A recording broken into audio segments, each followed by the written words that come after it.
passer la parole à mon ami Ahmed Driss, qui va nous parler de la Tunisie. Alors, merci beaucoup.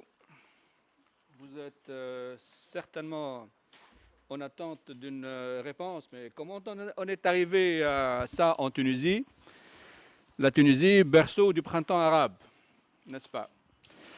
Alors, je vais essayer d'être le plus neutre possible et impartial possible dans ma présentation. Et je serai plus engagé par la suite dans les questions-réponses si vous voulez.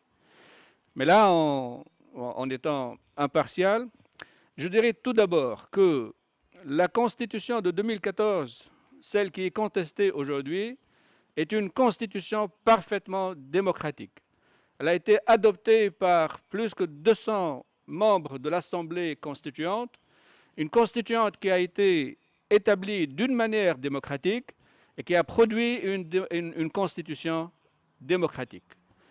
Cette constitution démocratique a-t-elle pour autant donné naissance à une démocratie effective? La question reste posée. Nous avons eu droit à une démocratie plutôt procédurale.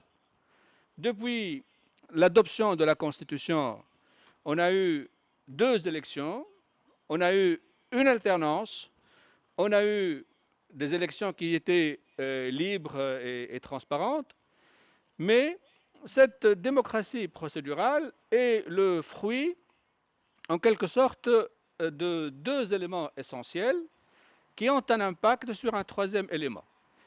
Les 2 éléments essentiels sont la culture et les acteurs. La culture des acteurs, bien sûr. Et cette culture dont peut-être l'esprit est l'esprit tunisien, mais aussi l'esprit, disons, arabe en général, est imprégné, est une culture qui n'est pas tout à fait démocratique. C'est une culture qui est encore imprégnée par le patriarcat, par le fait qu'on considère qu'il nous faut peut-être toujours un guide, que peut-être il nous faut toujours un père, et que nous ne réussissons pas à se débarrasser de ce fardeau et de voir la question encore plus large, avec une perspective plus large. Cette culture-là a impacté les acteurs politiques, donc des acteurs politiques anciens comme nouveaux. Les anciens, c'est-à-dire ceux qui ont connu la dictature et ceux qui ont résisté à la dictature, et les nouveaux, une nouvelle génération qui a connu la politique après le printemps arabe en 2011, ils sont toujours dans cette culture. Donc ils n'ont pas pu produire un modèle où ils défendent la démocratie, non pas celle procédurale, mais une démocratie effective qui répond aux attentes, qui donne des réponses à leur circonscription et à leur électorat. Non pas uniquement des promesses, mais des réalisations. Ces 2 acteurs ont donc influencé le 3e élément, qui est le système. Nous avons produit un système démocratique, ça c'est inévitable à dire. Nous avons produit des textes qui sont très bien, mais notre donc, culture et acteurs ne sont pas pour le respect de ces textes. Nous avons toujours la volonté de mettre un texte qui est très bien fait, dont on ne le respecte pas. Et ça, c'est peut-être ce qui a conduit petit à petit au pourrissement de la situation, parce que à la fois on ne respecte pas le texte, on ne respecte pas l'état de droit, et on ne répond pas aux attentes de la population. Ce qui a en quelque sorte fait favoriser cet instant du 25 juillet, qui a été en quelque sorte préparé aussi par l'actuel président.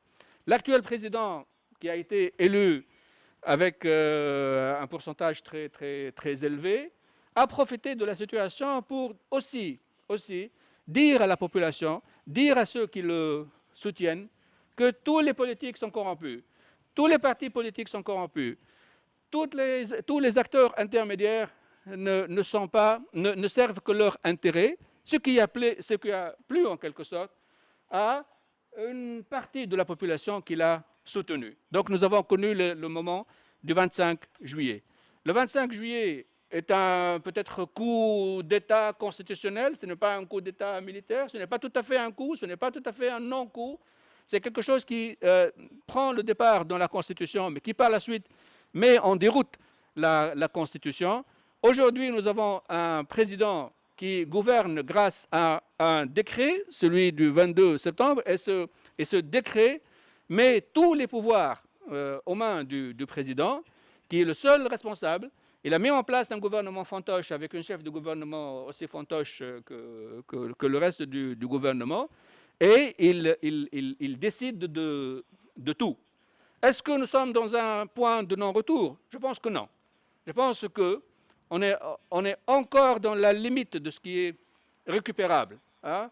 Il y a la pression internationale, il y a l'isolement qui est perçu par le président et par son entourage. Et cet isolement pourrait donner à un certain moment un pas en arrière qui ferait que le système